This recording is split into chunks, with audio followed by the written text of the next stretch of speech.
Père, nous te bénissons, nous t'adorons, nous te célébrons, nous t'adorons, ô Dieu. Tu es roi, tu es Seigneur, tu es l'Éternel des armées. Tu es le seul qui dit et la chose existe. Nous voulons te célébrer en ce début de mois d'avril, Père. En entrant dans ce mois, nous voulons nous soumettre à ta souveraineté et te dire, Papa, que les choses soient faites selon ta volonté, que tout soit accompli dans notre vie selon ta volonté. Tu es notre Dieu, tu es notre Seigneur, tu es notre roi, tu es l'étoile brillante du matin. Tu es celui qui ordonne et la chose existe. Père, nous déclarons au début de ce mois notre attachement à toi. Nous déclarons plus de consécration. Nous déclarons que sans toi, nous ne sommes rien. Nous déclarons que Jésus a tout payé pour nous et que rien ne peut nous empêcher de cheminer dans notre destinée. Peu importe les difficultés, peu importe les obstacles, tu nous donnes l'assurance de marcher toi-même avec nous. Mon Dieu, je te prie, afin qu'en ce début de mois, nous puissions prendre davantage conscience de ta toute-puissance, de ce que nous avons un grand Dieu et des petits problèmes. Nous ne sommes pas n'importe qui. Nous sommes les fils de l'Éternel, le Dieu vivant, et nous devons nous comporter comme tels. Notre Père est le plus puissant. Il est le majestueux. Il est l'unique, le véritable Dieu. Celui dont la main n'est pas courte pour nous secourir et dont l'oreille n'est pas très dure pour nous entendre. Alors, Papa céleste, je te prie et je t'invoque d'être dans nos vies du lundi au mardi, du mardi au mercredi, mercredi au jeudi, jeudi au vendredi, vendredi au samedi, et que tous ces jours donnent le même temps aux autres journées de ce mois d'avril. Que chaque journée soit empreinte de ta puissance, peu importe ce par quoi nous traversons. Mais Seigneur, devons avoir une certaine attitude pour cheminer véritablement vers cette destinée, pour cheminer vers la montagne de célébration. Je te prie de nous donner de développer cette attitude qui est requise. Père, je te rends grâce pour ce moment d'enseignement. Je te prie d'ouvrir l'entendement de tes enfants connectés en ce lieu. Je te prie de nous disposer à écouter le message que tu as pour nous, Saint-Esprit.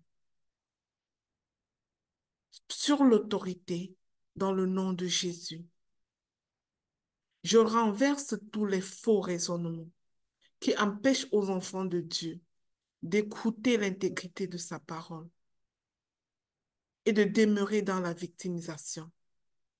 Père, que ces faux raisonnements soient renversés maintenant au nom de Jésus.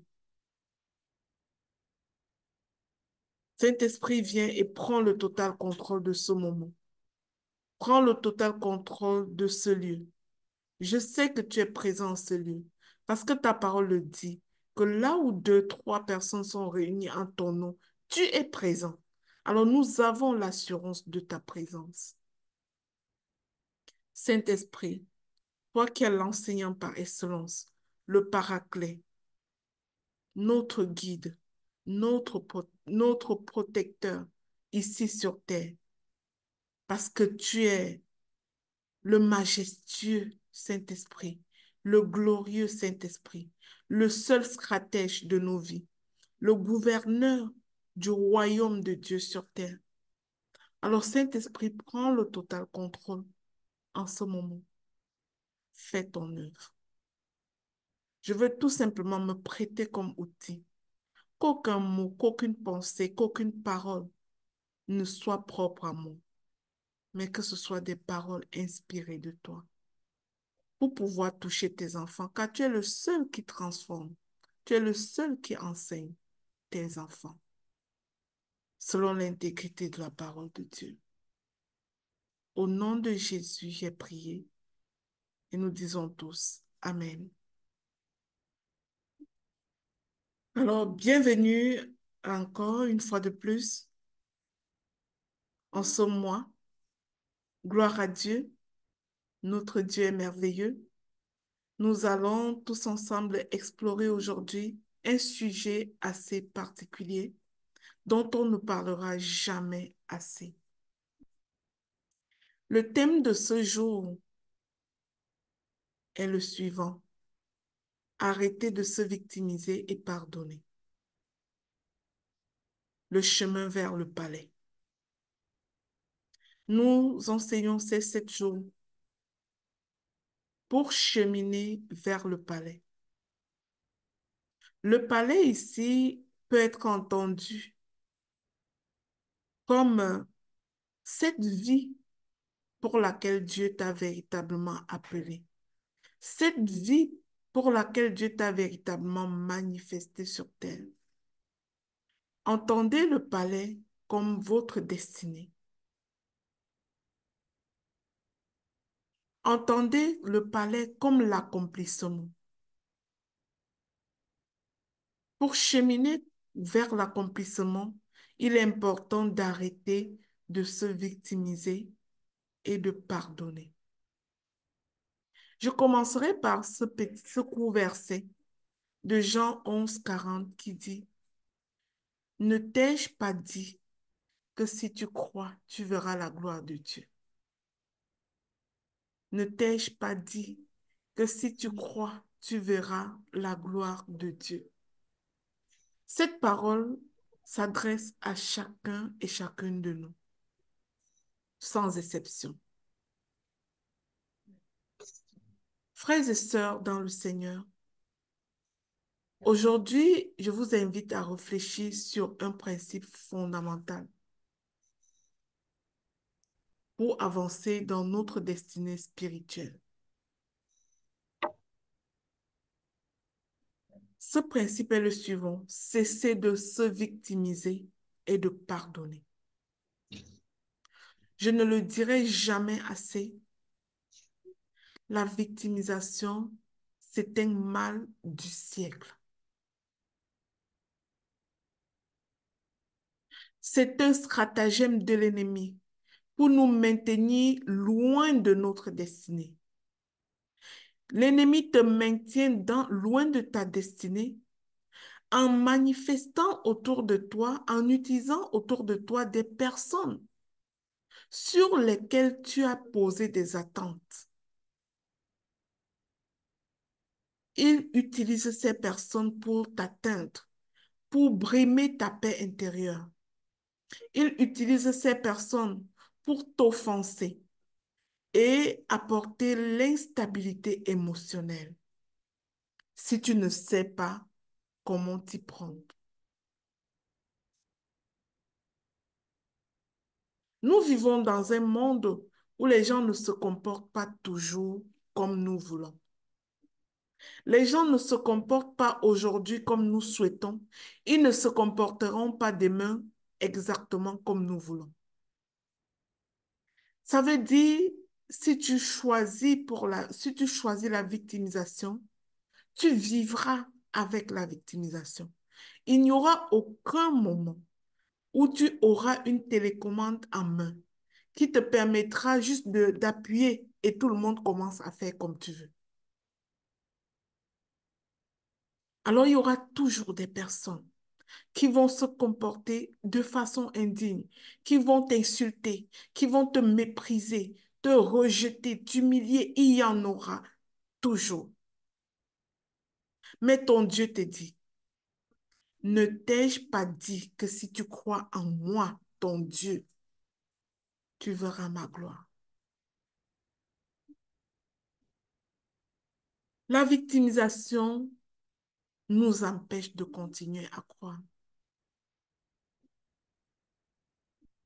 Pourtant, pour arriver au palais, nous devons pardonner à tous ceux qui nous font ces choses et avancer, peu importe ce que ça a pu apporter comme blessure. Nous devons pardonner à ces personnes et avancer. Avant d'aller plus loin, Je vais te présenter le pardon comme étant le chemin le plus efficace de guérison des blessures émotionnelles. C'est le chemin le plus efficace. Le pardon n'est pas seulement un acte de grâce envers autrui. C'est un chemin de guérison intérieure qui libère ton cœur des chaînes du ressentiment, de l'amertume, de la douleur. La Bible nous enseigne que le pardon est au cœur de la vie chrétienne et qu'il est indispensable pour expérimenter la plénitude de la paix intérieure. Jésus nous avait dit, je vous donne un commandement nouveau. Aimez-vous les uns les autres comme je vous ai aimé. Pardonnez-vous les uns les autres comme je vous ai pardonné. C'est un commandement. Alors, en un premier point, j'aimerais te dire que le pardon qui te permet d'avancer est un commandement divin. Dans Matthieu 6, versets 14 à 15, Jésus déclare,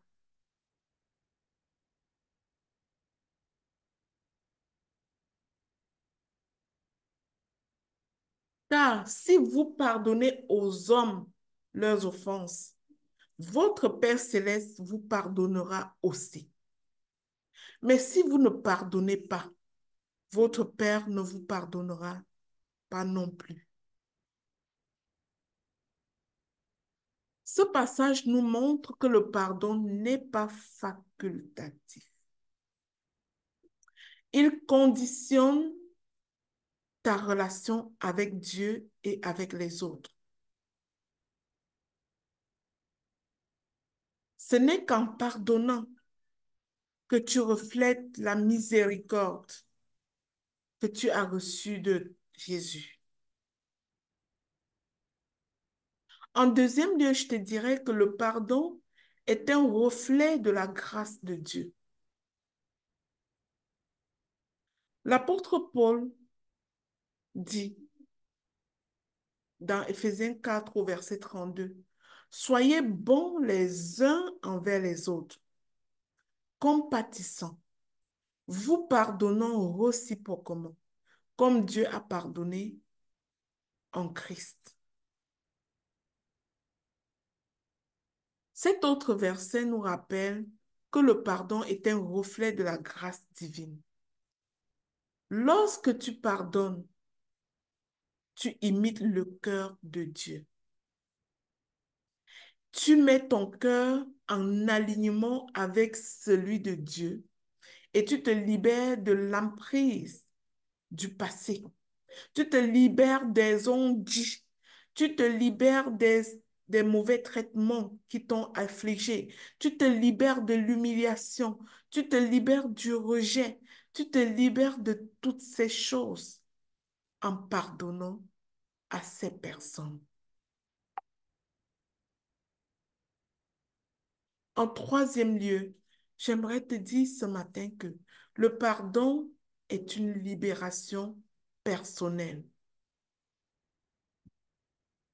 Il n'est pas seulement un cadeau que tu offres à l'autre. Non, au contraire. C'est une bénédiction que tu fais à toi-même. Je répète, le pardon est une bénédiction que tu fais à toi-même. Rester enfermé dans le ressentiment et la colère t'empêche de vivre pleinement la paix et de marcher dans ta destinée. Nous voulons tous accomplir de grandes choses. Nous voulons tous accomplir notre destinée. Mais nous ne voyagerons pas avec des prisonniers dans le cœur. Pour cheminer vers le palais, tu dois marcher léger, bien-aimé. Tu dois marcher léger. Tu dois accepter de déposer tout ce qui est à déposer. En pardonnant, tu permets à la guérison divine de s'opérer dans ton cœur. Comme nous le rappelle le Philippiens, il dit, et la paix de Dieu qui surpasse toute intelligence gardera vos cœurs en Jésus-Christ. En quatrième lieu, je te dirais que il existe dans la Bible un exemple puissant que nous allons explorer. Est-ce que quelqu'un a sa Bible ouverte? Je vais vous demander de lire Genèse 45, versets 4 à 18. Est-ce que quelqu'un peut le lire? Genèse 45, versets 4 à 18. D'accord, On maman prend le Lina, temps de je le lire ce lis. texte. Genèse 45, verset Versets 4 à 18. 45, 4 à 18. Je Soyez lis dans attentifs, c'est toute une histoire. C'est coupé au milieu, cette histoire-là, mais juste la partie pour que nous puissions partager aujourd'hui. juste une seconde. Il y a de 4 à 18, maman. Oui, exactement.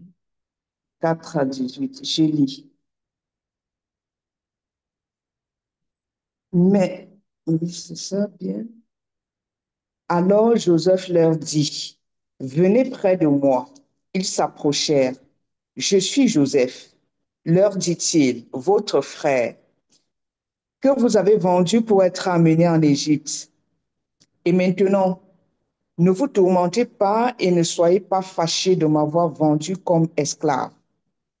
C'est pour vous sauver de la vie que Dieu m'a envoyé devant vous. Car voici 2 ans que la famine sévit dans ce pays et pendant 5 ans encore, il n'y aura ni labour ni moisson. Dieu m'a envoyé devant vous pour vous faire subsister sur la terre, pour préserver votre vie par une très grande délivrance. C'est pourquoi ce n'est pas vous qui m'avez envoyé ici, c'est Dieu. Et il m'a élevé au rang de père pour le Pharaon, faisant de moi le maître de toute sa cour et le dirigeant de toute l'Égypte. Retournez donc au plus vite auprès de mon père et dites-lui, ton fils Joseph te fait dire ceci. Dieu m'a établi maître de toute l'Égypte. Viens auprès de moi sans tarder. Tu habiteras dans la région de Goshen pour être proche de moi, toi, tes enfants et tes petits-enfants, tes moutons, tes chèvres et tes bovins, tout ce qui t'appartient. Et là, je pourvoirai à tes besoins pour que tu ne restes pas sans ressources, toi, ta famille et tout ce qui t'appartient, car il y aura encore 5 ans de famine. Vous voyez de vos yeux, et mon frère Benjamin également, que c'est bien moi qui vous parle.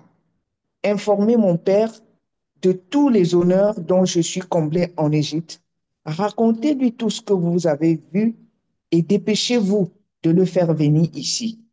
Puis il se jeta au cou de Benjamin, son frère, et tous deux pleurèrent sur les épaules l'un de l'autre. Ensuite, il embrassa tous ses frères en pleurant, après quoi ses frères s'entretenaient avec lui. La nouvelle de l'arrivée des frères de Pharaon se répandit aussitôt au palais du Pharaon. Elle fit plaisir au Pharaon et à ses hauts fonctionnaires.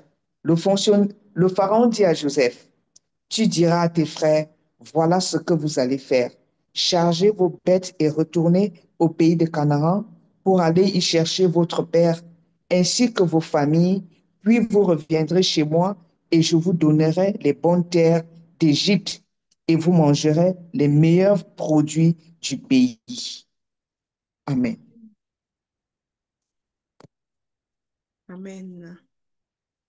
Eh bien, bien aimé, cette histoire, avant que j'en aille dedans, c'est l'un des exemples les plus édifiants de pardon dans la Bible.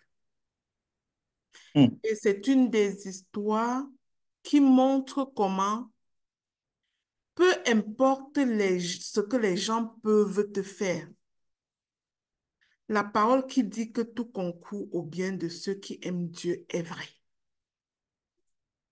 La Bible dit que Dieu prépare le méchant pour le jour de la méchanceté. Joseph a été trahi par ses frères et vendu en esclavage par jalousie. Joseph avait tout en main pour se victimiser. Il avait toutes les raisons valables pour détester ses frères, pour se victimiser, les accuser, les traiter de tous les noms d'oiseaux. Pourtant, nous avons pu lire ici, en Genèse 50, verset 20. Vous aviez médité de me faire, en tout cas, on n'a pas lu jusque-là, mais je vais vous le dire. Il a dit, vous aviez médité de me faire du mal. Mais Dieu a transformé ce mal en bien, afin de sauver la vie à un grand nombre de personnes.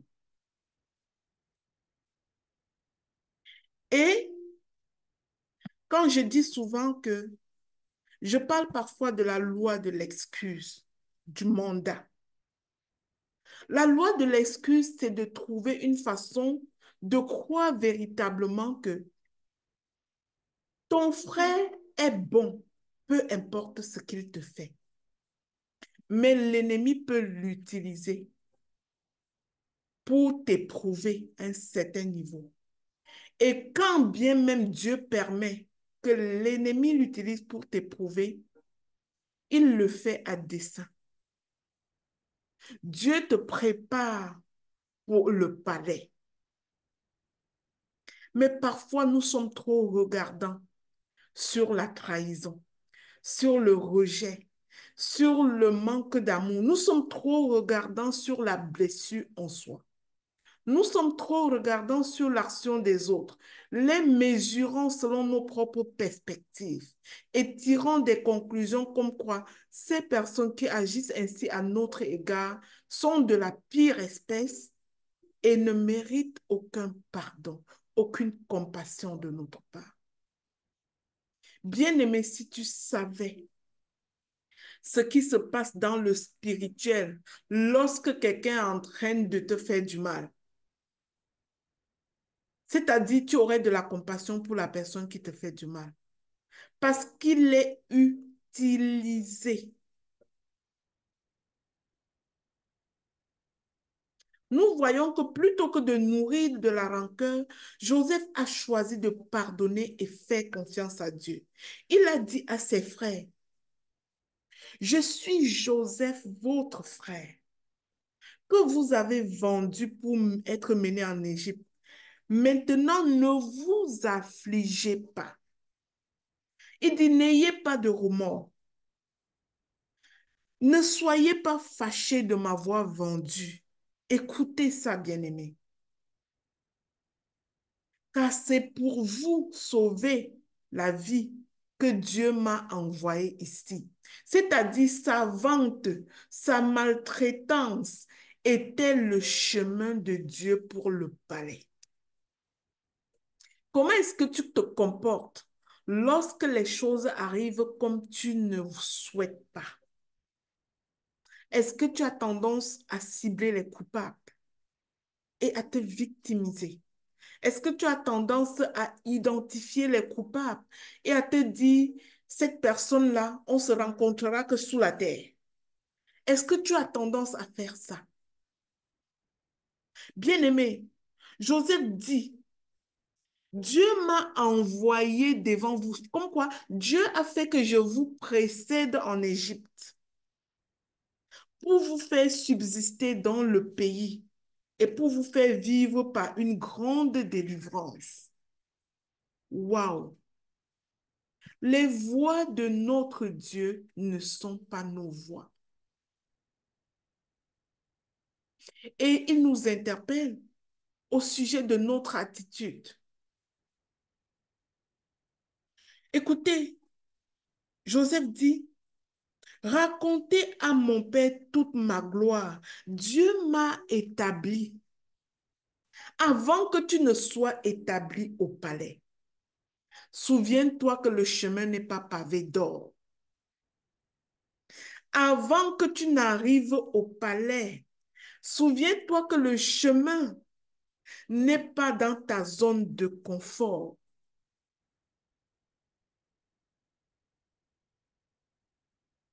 Plutôt que de nourrir la rancœur, Joseph a continué à croire fermement en Dieu. Combien de nous, dans ces genres de situations, commencent à se plaindre et même de Dieu en disant, qu'est-ce que j'ai fait à Dieu pour mériter ça? Combien de nous faisons ça? On commence à se plaindre non seulement de la personne qui s'est comportée de cette façon-là à notre égard, mais on se plaint aussi de notre Dieu. Bien-aimé, qui es-tu pour juger des chemins, des voies de l'Éternel?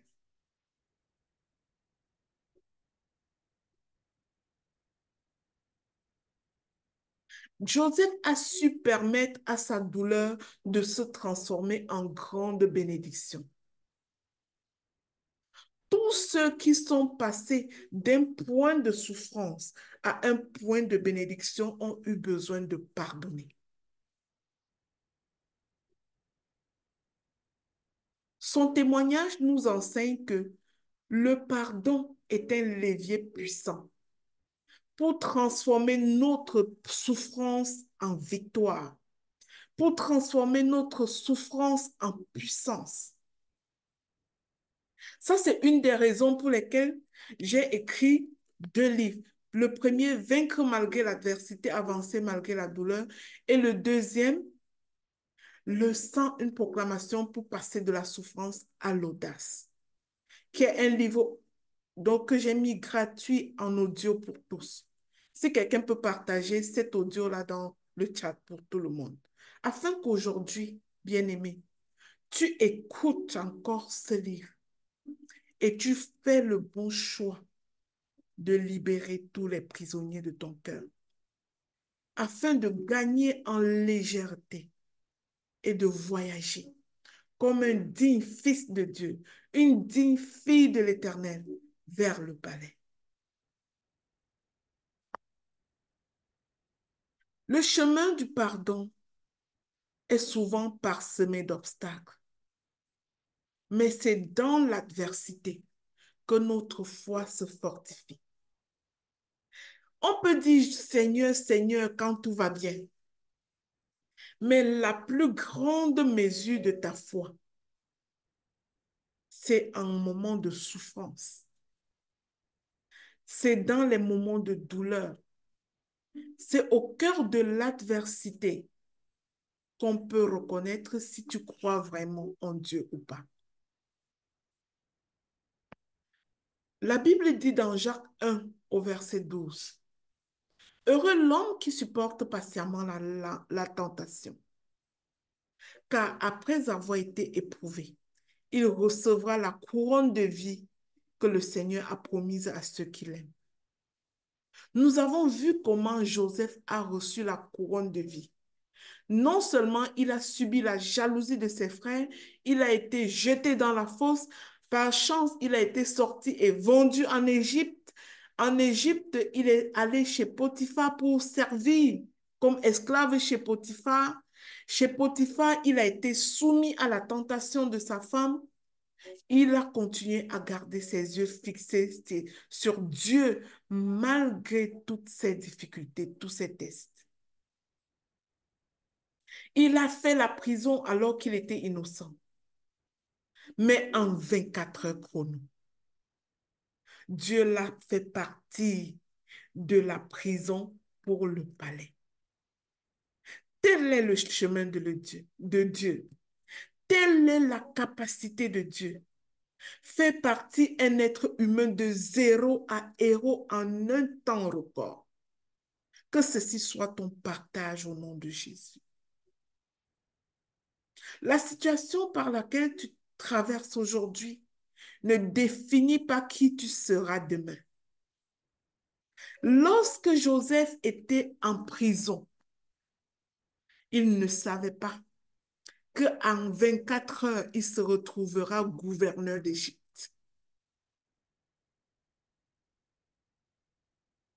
Persévérer dans le pardon, bien-aimé, c'est choisir de se libérer de l'amertume et d'embrasser la transformation progressive que Dieu opère en nous.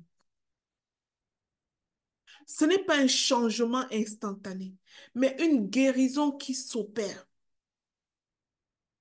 par la fidélité à la parole et l'action du Saint-Esprit. Le pardon est le chemin le plus efficace pour guérir des blessures émotionnelles. Croyez-vous que Joseph a été blessé émotionnellement lorsqu'il a été traité de cette façon par ses frères? N'eût été le pardon, il serait resté avec les blessures. Il nous permet de nous libérer des chaînes du passé. Joseph n'était plus attaché par l'acte qu'avaient posé ses frères. Il a choisi d'avancer dans la lumière de la grâce de Dieu. La grâce de Dieu est disponible et palpable. Libère ton cœur et goûte à cette grâce. Lorsque tu choisis de pardonner, tu t'alignes sur le rythme divin. Tu t'alignes sur la fréquence divine. Une fréquence où Dieu enverra une connexion divine pour te sortir de la fosse au lion. Une fréquence qui te permet de demeurer au milieu des lions comme Daniel sans être dévoré. Une fréquence qui te permet de sortir de la pire endettement jusqu'à la libération totale. Une fréquence qui te permet de quitter la stérilité à l'enfantement. Une fréquence qui te permet de quitter la prison en 24 heures et de devenir le gouverneur d'un État. Qui veut se connecter à cette fréquence? C'est la fréquence divine. Ça ne ressemble pas à nos perspectives. Ça ne ressemble pas à nos jugements. Ça ne ressemble pas à comment nous entendons. C'est-à-dire l'enfant de Dieu qui est sur la fréquence divine. Lorsqu'on lui dit mouf, il entend tu es béni. Lorsqu'on lui dit chien, il entend tu es béni. Lorsqu'on lui dit un salaud, il entend ta bénédiction arrive.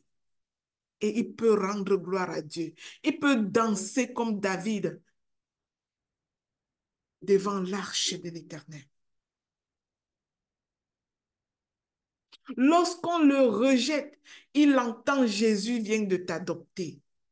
Lorsqu'on l'abandonne, il entend tu as accès au Père. Personne ne t'a abandonné.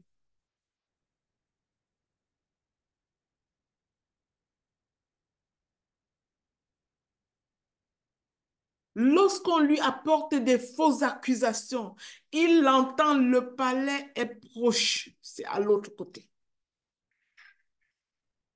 Qu'est-ce que toi tu entends quand les personnes se comportent mal à ton égard?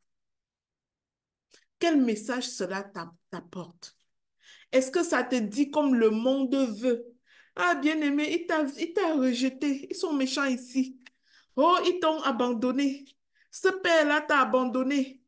Il ne mérite pas d'être père. Il n'avait même pas d'autre rôle à jouer dans ta vie que de te manifester ici sur terre. Le vrai rôle de ton père terrestre était de te manifester sur terre. Il n'était qu'un chemin. Si après t'avoir manifesté, il t'a abandonné, dis gloire à Dieu. Parce que Dieu veille sur toi. Parce que Dieu t'adopte, Dieu le Père. Parce qu'il te protège et il te conduira jusqu'au palais. Et quand tu auras un besoin, il enverra les chansons. Il t'enverra un Jonathan, comme le cas de David. Le David n'avait pas de sang royal, mais Dieu a connecté à David, Jonathan, dans un contexte difficile où le père même de Jonathan en voulait à la peau de David. Mais Dieu qui est tout-puissant a transformé Jonathan en connexion de destinée pour David. Et spirituellement, cette connexion a téléchargé une dose de royauté en David. L'Esprit de Dieu a quitté Saül et il n'était plus capable de rien. Et David a été établi roi d'Israël. Il est parti de gardien des brebis dans le champ au statut du roi. Ça, c'est ton partage, mais tu dois pardonner. David n'a jamais manqué de pardonner le roi Saul pour toute la persécution. Il l'a pardonné. Même après sa mort, il a nourri le fils de Saul à sa table. Bien-aimé, tu veux accomplir des grandes choses. Tu veux manifester ta grande destinée, celle-là que Dieu a mis sur ta vie. Voyage léger. Libère les prisonniers. Revenons sur l'exemple de Joseph. Je disais qu'il est l'un des personnages les plus marquants de la Bible. Ses frères, rongés par la jalousie, ont complété, l'ont vendu. Et malgré son innocence, il a enduré des épreuves inouïes. Il pouvait dire, je maudis Dieu. Pourquoi Dieu ne m'a pas aidé? J'entends des gens, une de mes amies d'enfance, une très grande amie à moi, m'a dit un jour, arrête de croire en celui que tu appelles ton Jésus là. Ton Jésus là n'a pas pu sauver mes parents de la mort. Oh, waouh! Alors je lui ai demandé, si Jésus était donc le roi, s'il était Dieu, tes parents ne mourraient jamais? Bien-aimés, faisons attention. Faisons attention à nos déclarations face à la souveraineté de Dieu. La mort fait partie du plan de Dieu pour nous. C'est-à-dire sortir de cette chair, c'est-à-dire le dépérissement du corps. Ça fait partie du chemin. Et ce n'est pas la fin. Dieu nous met dans ce corps pour nous donner la possibilité de jouer un certain rôle ici sur terre qu'il appelle destinée, qui fait partie de notre destinée.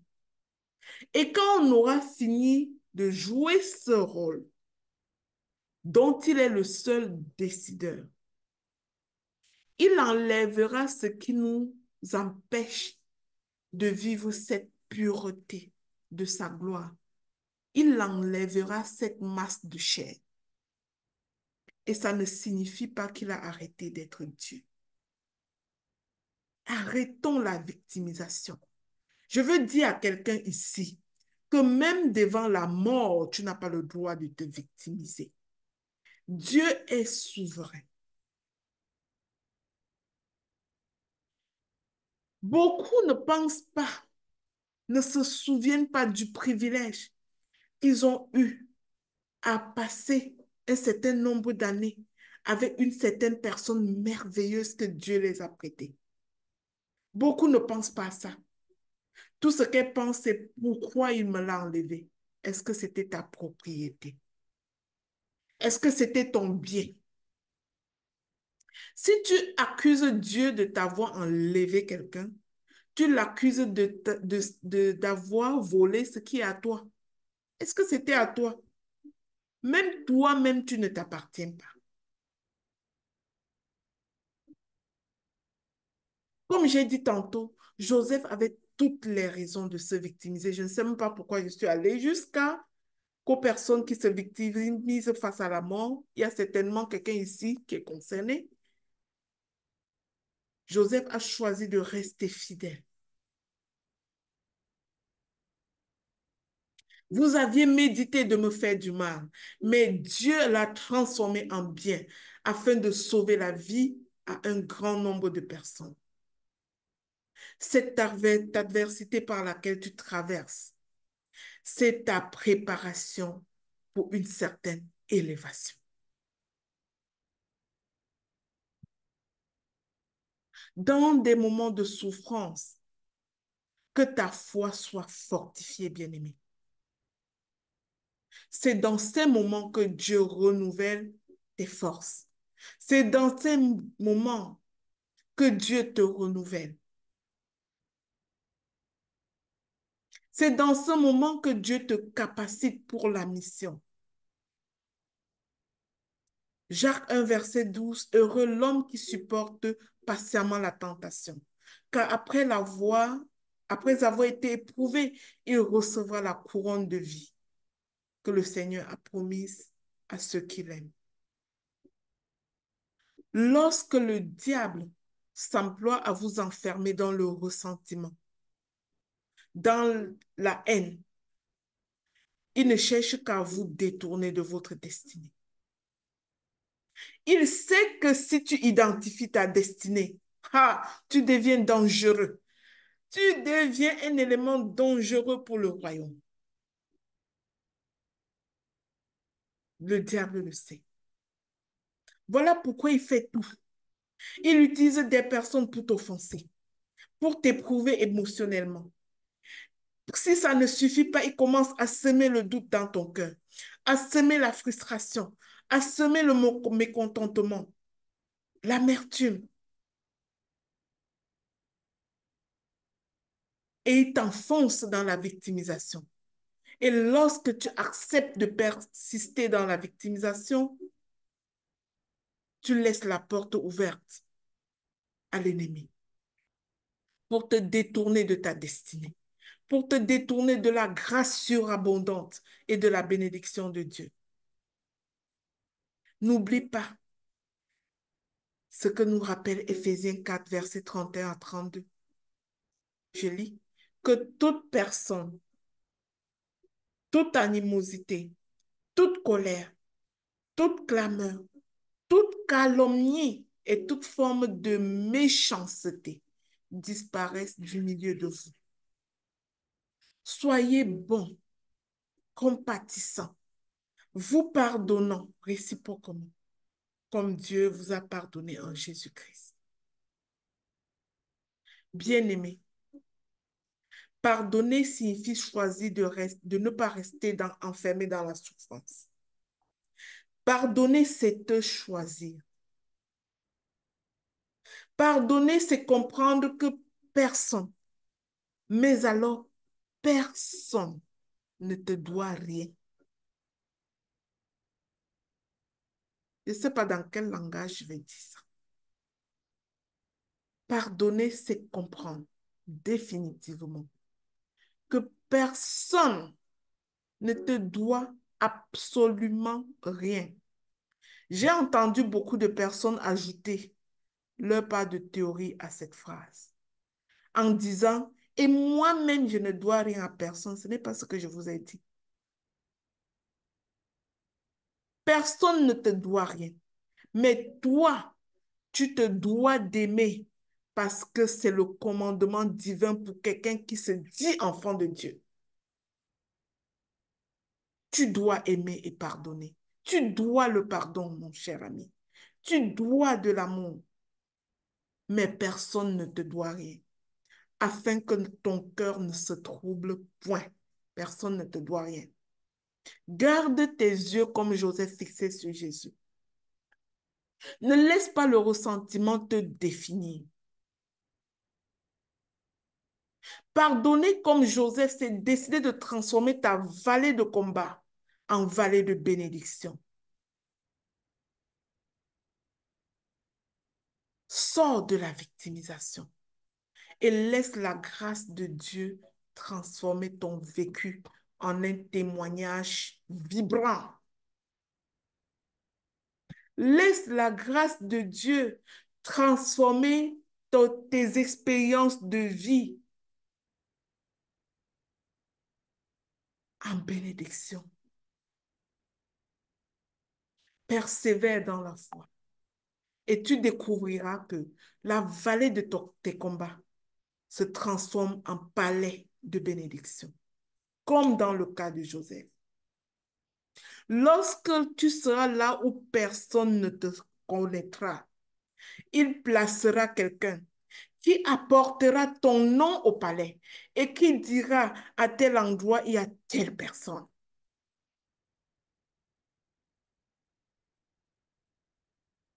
Si tu désires vivre une vie chrétienne authentique,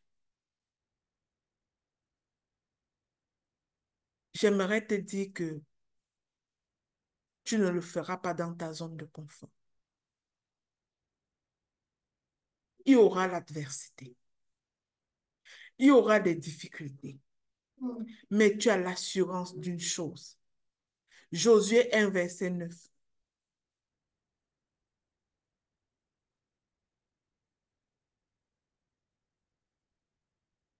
Que ton cœur ne te trouble pas, parce que moi-même, l'Éternel, je marche au-devant de toi. Pour renoncer à la victimisation, bien-aimée, et apprendre à pardonner.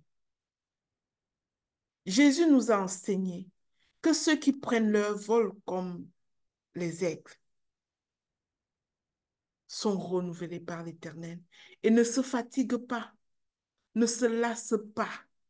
Tu ne te lasseras pas de pardonner une autre fois.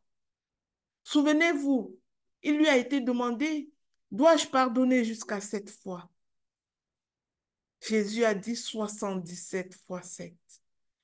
Que quelqu'un calcule 77 fois 7 et met dans le chat.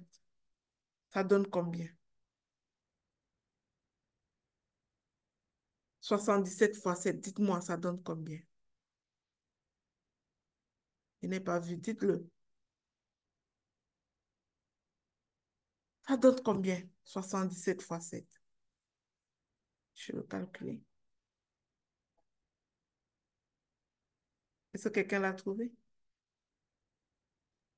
539. Super. Merci beaucoup, docteur. 539 fois. Cela signifie que ce frère à qui tu refuses de pardonner, Jésus te demande de lui pardonner plus d'une fois par jour.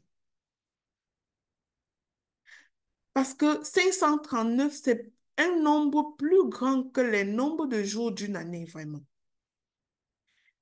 Et souvenons-nous qu'à chaque année, c'est un nouveau compteur. C'est une nouvelle saison.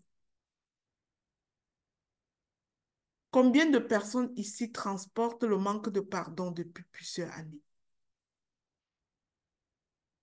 Je t'exhorte à prendre une décision courageuse ce matin, d'arrêter de te victimiser,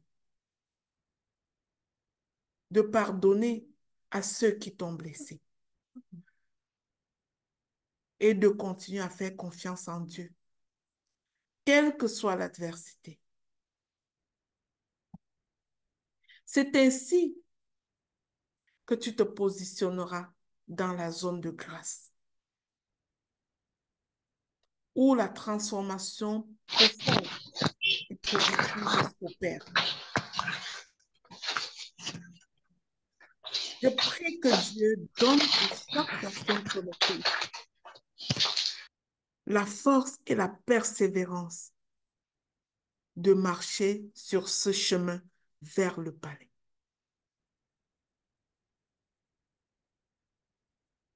Nous avons 10 années de consécration.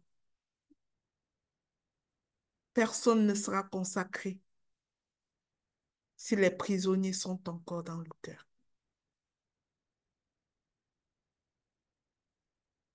Je prie qu'en vous libérant du poids du ressentiment, vous découvriez la liberté, la vraie. Vous découvrez l'abondance de la grâce de Dieu qui ne se fait ressentir que sur le chemin de notre destinée. Que le Seigneur te bénisse abondamment. qu'il étende ta capacité à aimer véritablement. Personne ne te doit rien, mais toi, tu dois aimer. Tu dois traiter les autres mieux qu'ils ne te traitent, comme enfant de Dieu. Jésus disait, si tu ne donnes à l'autre que la pièce de sa monnaie, je paraphrase, quelle différence y a-t-il entre toi et les païens? Si tu ne dis bonjour qu'à celui qui te dit bonjour, quelle différence y a-t-il entre toi et le païen? Si tu ne fais du bien qu'à celui qui te fait du bien, quelle différence y a-t-il entre toi et le païen? Même le diable fait ça en fait. Aimer celui qu'il aime. Mais ce qui te rend différent, ce qui nous distingue comme enfants de Dieu, c'est de traiter les autres mieux qu'ils ne nous traitent.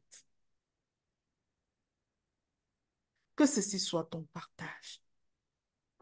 Que ceci soit ton héritage. Dans le nom de Jésus. Sois Amen. abondamment béni. Amen. Amen. Amen. Eh bien, avant de clôturer, j'aimerais savoir s'il y a quelqu'un ici qui veut vraiment faire acte de repentance parce qu'elle a du pardon à accorder. S'il y a quelqu'un comme ça, levez votre main, s'il vous plaît. On va monter ensemble.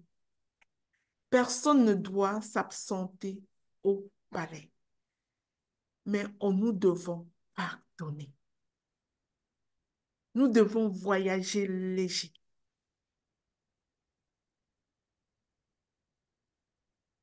Merci Seigneur pour ces mains levées.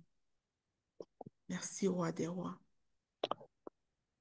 Merci mon Dieu.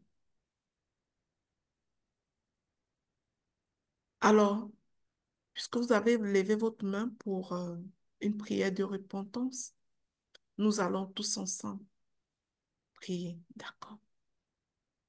Je vais vous demander de répéter après moi.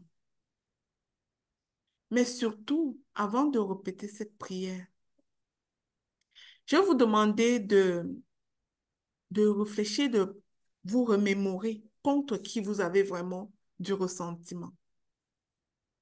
Et je vais vous donner une petite clé. Vous savez, bien aimé, chaque fois que vous ne réussissez pas à pardonner, c'est parce qu'il y a une chose, un exemple que Jésus nous a procuré, que vous n'avez pas osé copier. Et je vais vous partager cet exemple.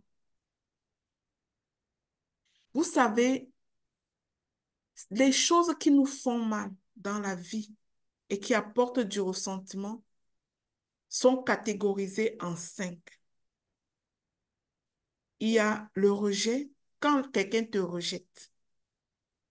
L'abandon, quand tu as le sentiment que quelqu'un t'a abandonné. La trahison, quand tu sais que quelqu'un t'a trahi. L'injustice, quand tu subis quelque chose que tu qualifies d'injuste. L'humiliation, quand tu peux qualifier quelque chose, le comportement de quelqu'un d'humiliant pour toi. Ces 5 choses qu'on appelle encore blessures émotionnelles sont des conséquences des attentes non comblées. Au fait, quand tu te sens blessé, c'est parce que tu avais mis des attentes. Tu attendais à ce que la personne ne te rejette pas. Tu t'attendais à ce que la personne ne t'humilie pas. Tu t'attendais à ce que cette personne te traite justement. Tu t'attendais, tu avais des attentes. Et vous pouvez comprendre pourquoi je vous dis d'intégrer que personne ne vous doit rien. Parce que quand tu ne mets pas les attentes, alors tu ne seras pas blessé. La deuxième chose, c'est que tu n'as pas compris la stratégie de Jésus quand lui-même, il a été blessé, rejeté par les siens, humilié, Vous vous souvenez, on a craché sur son visage, on l'a flagellé, on l'a dénudé, on l'a humilié, hein? On l'a traité injustement. Il n'avait rien fait, mais on l'a châtié. Vous vous souvenez que Jésus est le premier qui a subi ces 5 blessures. Mais il a montré un protocole que lorsque tu n'arrives pas à pardonner, c'est parce que tu n'as pas appliqué ce protocole. Voici le protocole de Jésus, il est simple. Qui ici peut me répéter ce que Jésus a dit lorsqu'il a été cloué sur la croix? Qu'est-ce qu'il a dit de ceux qui l'ont infligé ces comportements, ces choses? Une phrase, qui peut le dire? Ouvre ton micro et dis-le. Moi, mon Pardonne-leur, car ils ne savent pas ce qu'ils font. Je n'ai pas bien entendu. Pardonne-leur, Pardonne-leur, car car ils ils ne ne savent savent pas ce pas qu'ils ce qu'ils font. Waouh, quel simple protocole. Figurez-vous qu'on passe des années à aller voir le psychologue. Et je vous dis, en tant que thérapeute, j'en ai des personnes en clinique alignées pour les blessures émotionnelles. Figurez-vous combien les gens investissent chez les psychologues parce qu'ils ne sont pas capables de dire cette phrase. Je vais te dire, bien-aimé, une chose que tu dois comprendre une fois pour toutes aujourd'hui avant cette prière de repentance. Personne ne fait du mal par sagesse. Personne ne te fait du mal par sagesse.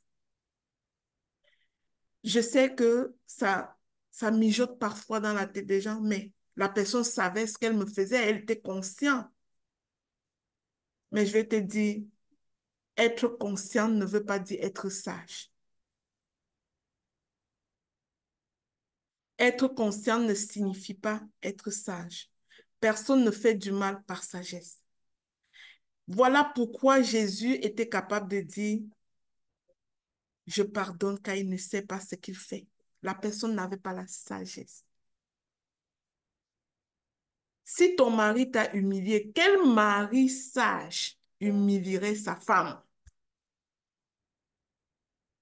Si ton enfant t'a insulté, quel enfant sage insulterait sa mère? On ne le fait pas par sagesse. Alors, dès aujourd'hui, apprends aussitôt que quelqu'un t'a fait quelque chose qui semble t'offenser. Apprends à dire, je te pardonne, car tu ne sais pas ce que tu fais. Expérimentez ça et vous verrez comment vous garderez votre paix. Je te pardonne, car tu ne sais pas ce que tu fais. Simple protocole, facile, qui ne coûte aucun argent, qui ne coûte rien comparé à ce que tu payes chez les psychologues, chez ci ou ça. Comparé au fait de rater complètement ta destinée. Ça ne coûte rien. Frère, je te pardonne, car tu ne sais pas ce que tu fais. Chaque fois que tu le dis, en tout cas là, tu es rempli de paix, ça déborde. Aucune personne ne peut être blessée si elle est capable de dire ces phrases sincèrement. Pour avoir compris que personne ne fait du mal par sagesse. Pour preuve, si tu trouves un fou en route, il te dit idiot, est-ce que ça te blesse? Jamais. Pourquoi? Parce que tu te dis qu'il n'est pas sage, il ne fait pas ça par sagesse. Mais quand tu retournes à la maison et que ta mère te dit idiot, pourquoi ça te blesse? C'est parce que tu conclus que ta mère sait très bien ce qu'elle fait. Pourtant, qui est cette mère qui traiterait son enfant d'idiot si elle était sage? Aucune maman. La bouche d'une mère est faite pour bénir ses enfants. Si la tienne ne t'a pas béni, prie pour elle. Elle ne sait pas ce qu'elle fait.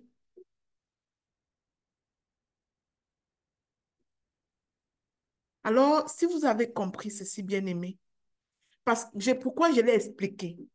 Parce que c'est facile de prier maintenant pour pardonner celui qui t'a offensé. Mais demain, quelqu'un d'autre t'offense encore et tu tombes dans le non-pardon. Mais je t'ai dit tout ceci pour que tu pardonnes à ceux qui t'ont offensé et tu pardonnes même leurs fautes futures. Parce que tu sais déjà qu'ils ne savent pas ce qu'ils font. Pardonne même ce qu'ils vont faire l'année prochaine, tout de suite.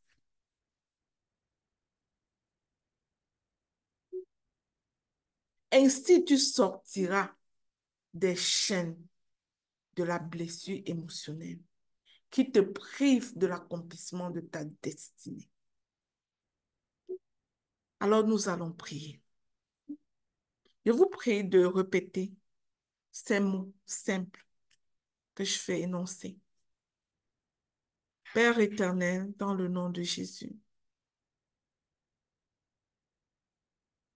je reconnais que je suis pécheur. J'ai toujours jugé les autres et condamné et me positionné comme une victime de leurs actions. Père, je n'ai pas compris que ces personnes ne me doivent rien. Père, je n'ai pas compris que ces personnes manquent de sagesse. Père, je n'ai pas compris que l'ennemi les utilise alors qu'ils sont tout simplement fragiles spirituellement. Ce matin, je viens premièrement me repentir de tout manque de pardon. Me repentir de tout manque de pardon, Seigneur. Je m'engage aujourd'hui à libérer les prisonniers et à donner la place au Saint-Esprit dans mon cœur. Je m'engage, Seigneur, à pardonner véritablement, à développer de la compassion pour ces personnes qui ont une mauvaise conduite à mon égard. Donne-moi la force, Saint-Esprit, de devenir intercesseur pour ces personnes, de prier pour leur transformation, de prier pour leur croissance, afin qu'ils ne soient plus utilisés par l'ennemi. Je demande pardon, Seigneur, et en même temps, j'offre le pardon à tel, nommez le nom de votre personne. J'offre le pardon à tel. Il est pardonné pour ce qu'il a fait. Il est pardonné même pour ce qu'il fera.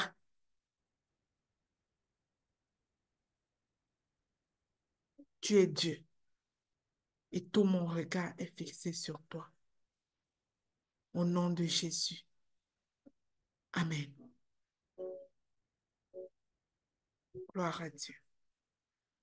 Vous pouvez baisser vos mains, bien-aimés. C'est la fin de cette première journée. Que Dieu vous bénisse abondamment. Je ne sais pas s'il y avait une louange de prévu.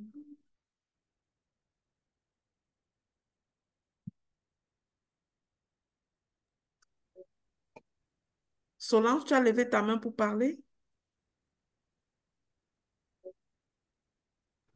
Non, Maman Lina, je Ok. voulais baisser plus tôt. Ah, d'accord, super. Je viens vers toi dans le secret, en ta présence, je veux rester. Tu es, tu seras toujours là.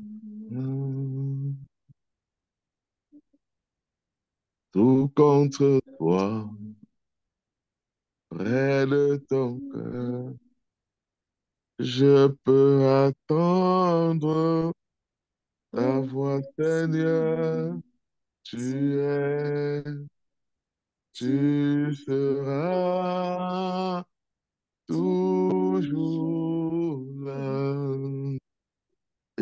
devant toi, Seigneur. Oui. Ébloui devant toi, Éternel.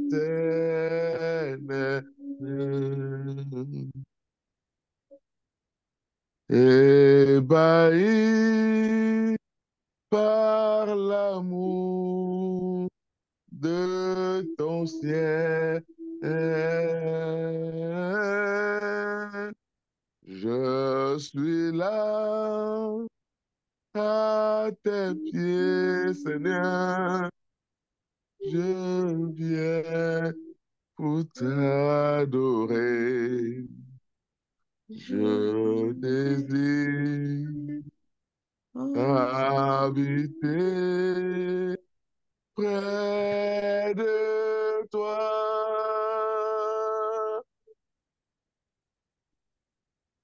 Amen. Merci beaucoup, Papa Guy Roger. Alléluia. Docteur Dorian, je vais te laisser donner les nouvelles du réseau. Merci. Merci, Maman Lina. Bonjour, bonjour J'aimerais à que tu tous. rends compte au réseau de toutes les séries de journées de jeunes filles qui a eu lieu et la portée de cette action. Merci beaucoup.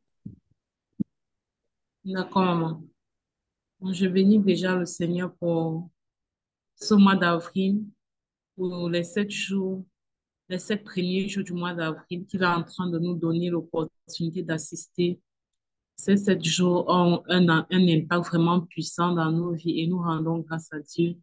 Nous bénissons le Seigneur pour ta vie, Maman Lina, pour cet enseignement aujourd'hui et nous prions vraiment que ce message puisse vraiment être vivant en nous, que ce ne soit pas une écoute passive, mais que cela puisse vraiment intégrer notre quotidien afin que nous puissions être des lumières pour la gloire de Dieu. Alors, je, concernant les journées de la jeune fille, il y a eu la journée de la jeune fille au Congo, il y a eu la journée de la jeune fille au Gabon, et puis il y a eu la journée de la jeune fille au Cameroun. Ce qui ressort beaucoup En Côte de ces d'Ivoire trois aussi. jours, en Côte d'Ivoire, pardon. Ce qui ressort beaucoup de ces journées de la jeune fille, il y a deux choses qui ressortent énormément. La première chose, c'est la restauration. Euh, la première chose, c'est la restauration parce que les enfants avec qui nous passons ces journées, généralement, sont des enfants qui ont des blessures dans leur cœur, qui sont blessés, qui sont brisés par leur passé, parce qu'elles ont vécu. Et ça les pousse à avoir une vie qui n'est pas alignée au plan de Dieu pour leur vie, en fait. Donc, on a beaucoup travaillé au niveau de la restauration en leur faisant comprendre que leur valeur, leur identité n'est pas ce que leur passé leur fait comprendre, mais qu'elles ont une identité, une valeur qui dépend uniquement de ce que Dieu a dit et rien d'autre. Donc, on a travaillé avec elles au niveau de la restauration. On a aussi travaillé avec elles au niveau de l'autonomisation parce qu'on sait que généralement, les sorties de route, des sorties de route, par exemple, comme un peu le cas de la jeune maman seule que le réseau a soutenu tout récemment. C'est généralement parce que on ne connaît pas son identité, on n'est pas autonome, un, on cherche un porteur, quelqu'un, comment on l'appelle, un sponsor qui va venir payer pour nos besoins, qui va venir payer pour ci ou pour ça, et finalement, on se retrouve enceinte. Donc, c'est un peu ce qui est arrivé à cette jeune fille, mais que le réseau a soutenu ces jours-ci.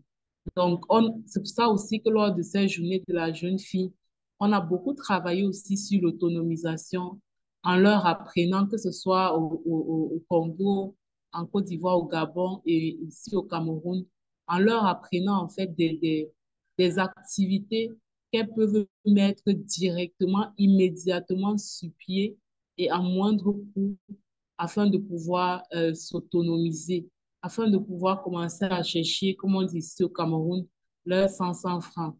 Donc, c'est un peu ça. Et nous avons, au-delà de tout ceci, nous avons également passé un moment de détente avec elles, un moment convivial où on leur permet quand même de se dire, bon, vous sortez un peu du cadre de l'orphelinat aujourd'hui, venez ensemble, on est en famille, on passe un bon moment, on mange, on se réjouit ensemble. Et particulièrement ici au Cameroun, les filles sont tellement touchées, sont tellement impactées. Elles sont tellement contentes de cette journée de la jeune fille. Et elles remercient beaucoup le leadership du réseau Ta Seconde Chance pour le fait d'avoir décidé de multiplier ces journées en fait.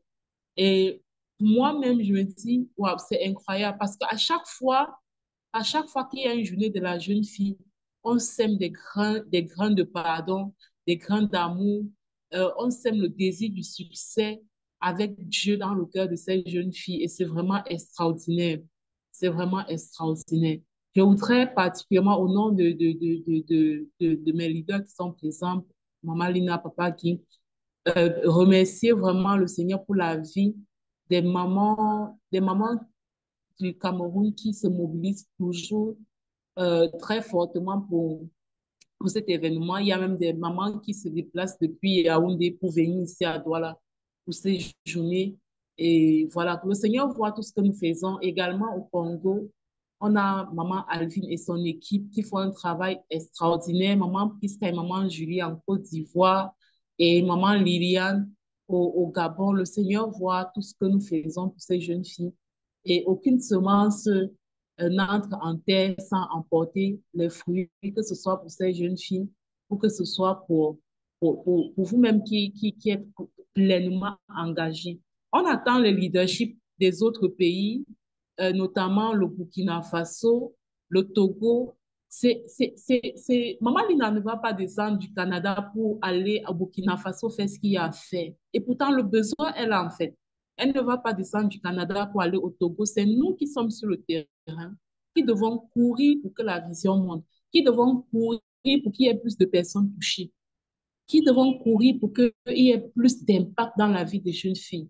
Parfois, je reste et je me dis, cette jeune fille, mais si elle n'avait pas eu le soutien, comment est-ce qu'elle aurait fait en fait? Parce que ça faisait plusieurs jours qu'elle était à l'hôpital et elle était là-bas, abandonnée à elle-même, personne pour trouver 35 000 pour qu'elle puisse sortir.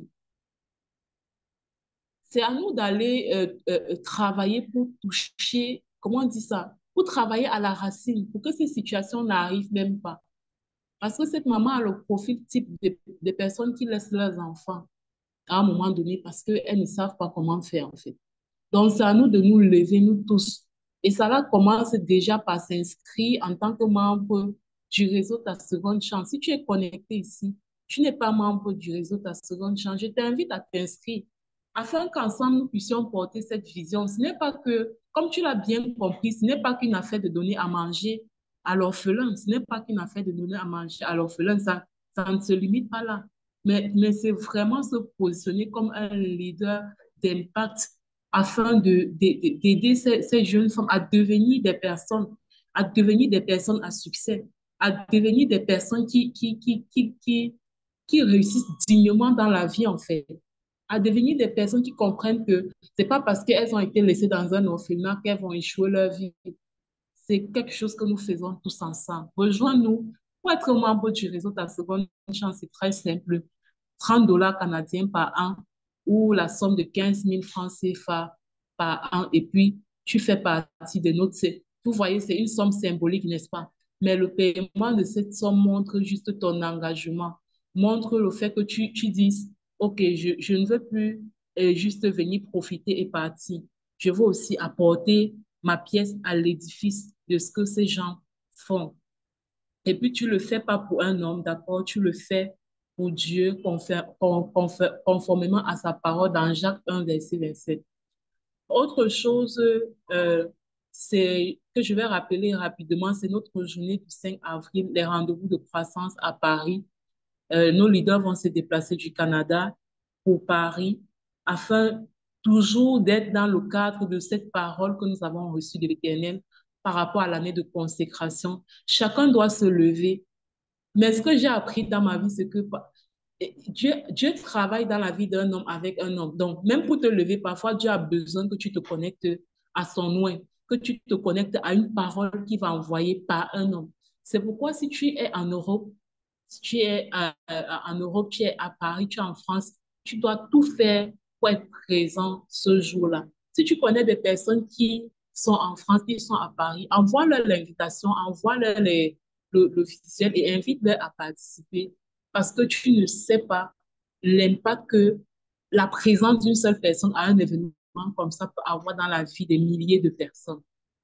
Et pour terminer, je veux juste rappeler aux membres du réseau notre coutume mensuelle pour les 5 premiers jours de chaque mois. Vous savez, une seule main n'attache pas un paquet. Nous sommes représentés dans déjà 10 pays aujourd'hui, peut-être plus même déjà. Et c'est grâce à nos collègues que nous intervenons dans ces différents orphelinats. Donc, nous restons fidèles par la grâce de Dieu et nous espérons que, voilà, le Seigneur nous permet d'aller toucher encore plus d'enfants, dans plus d'orphelinats, dans plus de pays, pour sa gloire au nom de Jésus. Maman, je te... Ok, il y a Maman Davila qui a levé la main. Maman Davila, je te passe le micro. Ok, bonjour à tous. Alors, je dis déjà merci à Dr. Dorian pour ce briefing-là. Et je voulais juste renchérir en disant que la journée de la jeune fille, particulièrement au Cameroun, m'a beaucoup marqué. Pour la deuxième fois, m'a vraiment beaucoup marqué parce que j'ai pu vraiment toucher du doigt le problème des enfants. Lors de l'enseignement de Maman Chimène, on a pu voir les différents cœurs. Et j'étais loin d'imaginer que ces enfants-là vraiment avaient des cœurs brisés comme cela. Et lors des tables de croissance qu'on a organisées avec les filles, on a pu voir que c'était vraiment le cas, c'était réel. Moi, particulièrement, j'avais 4 enfants et parmi les 4, il y avait trois enfants de l'orphelinat.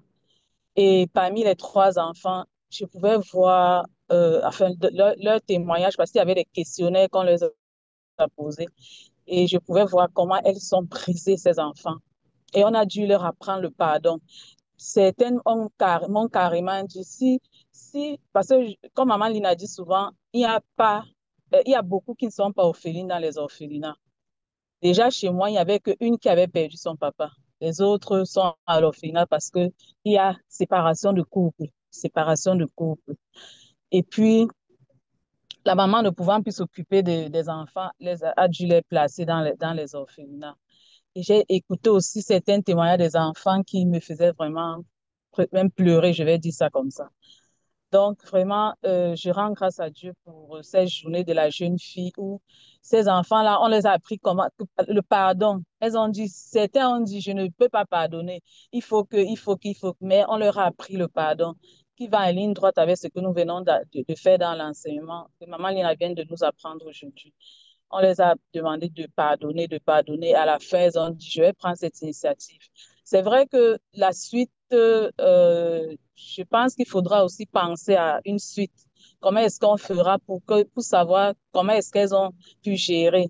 Bon, peut-être, comme on fait l'état de croissance, je pense tous les 3 mois, on pourra peut-être suivre. Et en ce qui concerne euh, l'autonomisation de la jeune fille, je vais donner un témoignage avec ma fille, parce que ma fille fait toujours partie des enfants qui viennent pour la journée de la jeune fille. Elle est revenue le lendemain, elle allait à l'école et elle a parlé à une de ses copines. Ah, ma mère vend un parfum où il y a ton nom. Et sa copine lui a dit, il faut venir avec, je vais acheter. Elle a ramené 500, elle a pris le parfum 250 et elle m'a ramené, elle a vendu le parfum à 500. Elle est revenue avec, et il y avait justement un enseignement du docteur Dorothée qui parlait de l'épargne. Et j'ai tellement aimé cet enseignement parce qu'elle a pu montrer aux enfants que j'ai eu beaucoup d'argent, mais pendant que j'étais étudiante et je n'ai rien fait de cela. Il faut toujours mettre quelque chose de côté. Et elle m'a dit, je vais mettre quelque chose de côté. Et quand elle est même rentrée, elle a tellement parlé de la journée avec les enfants, oh, les enfants souffrent et tout. Et puis, je lui disais, OK, tu peux voir donc la chance que tu as de rester avec tes parents et tu vas réfléchir sur comment est-ce que tu vas soutenir désormais ces jeunes filles-là. Et puis, je pouvais voir ce changement de mentalité-là sur ma fille. Donc, vraiment, je rends grâce à Dieu pour ces enseignements, pour la journée de la jeune fille et, et que que ça continue en fait, que ça continue. Donc, voilà ce que j'avais à dire. Merci.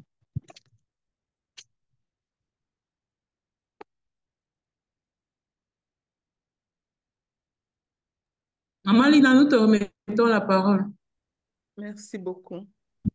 Eh bien, merci pour ces informations, docteur Dorian. Merci, maman Davila, pour ce beau témoignage. Oui, comme je vous ai dit, la chose qui m'a brisé le cœur avec cette mission, c'est de réaliser le pourcentage d'enfants qui sont dans les orphelinats et qui ne sont pas orphelins. C'est le plus grand nombre. Le plus grand nombre n'est pas orphelin, malheureusement. C'est ça la vérité. Et quand tu vois ça, tu te dis, au fait, le problème est quelque part, il faut le résoudre et nous croyons que le problème est dans l'éducation de la jeune fille. Voilà. Voilà pourquoi on a décidé de orienter beaucoup d'actions sur la jeune fille. Que Dieu vous bénisse abondamment. Rendez-vous demain, deuxième journée de notre parcours de ces 7 jours d'avril. Les portes d'avril sont ouvertes à nous par la grâce de Dieu. Oui, maman Esther, tu as levé ta main? Tu veux Oui, parler? maman. Oui, maman, je m'excuse juste pour 1 minute. Euh, à la suite de ton dernier propos pour l'éducation des jeunes filles, Mhm. le constat dans les orphelinats où les parents sont là, mais les enfants sont dans l'orphelinat, je voudrais ajouter à cela, est-ce que aussi l'accompagnement des parents ne serait pas nécessaire? Parce que l'éducation de la jeune fille à elle seule, sans impliquer aussi les parents, bon, c'est juste une observation, c'est une réflexion, quoi. Sujet de Ah, d'accord, réflexion. je comprends. Merci. Au Cameroun, nous avons le centre d'écoute. Le centre d'écoute est disponible. Bah, c'est juste d'en parler, d'en parler autour de nous pour que si un parent veut se faire écouter, les bureaux sont là, elle peut aller au bureau. Vous savez, l'intervention psychosociale n'est pas vulgarisée dans nos pays et pourtant c'est quelque chose d'assez important. Donc, les bureaux existent et les parents peuvent y être accueillis, bien évidemment. Donc, la porte n'est pas fermée à cette opportunité. Oui, les parents que nous atteignons pour l'instant, c'est celles que nous occupons, que nous employons dans les orphelinats. Ce sont les mamans que nous employons dans les orphelinats. Et ces mamans-là, ce sont des parents qui parfois n'auraient pas pu avoir un emploi autrement. C'est vraiment cette catégorie de mamans qui déposent l'enfant à l'orphelinat que nous travaillons avec elles. On les forme, on les place dans les orphelinats et elles ont un salaire, on leur redonne la dignité. Ça, c'est ce que nous faisons vraiment pour les parents. Les autres, on ne peut pas occuper tout le monde, mais les bureaux demeurent ouverts pour l'intervention psychosociale. Merci. Alors, s'il n'y a plus de main levée, je crois que c'est terminé pour aujourd'hui. Rendons grâce à Dieu pour cette belle opportunité qu'il nous a donné de voir ce nouveau mois. Merci Seigneur. Excellente journée de jeûne et à demain. Bonne Merci, journée. maman, à tous. Merci.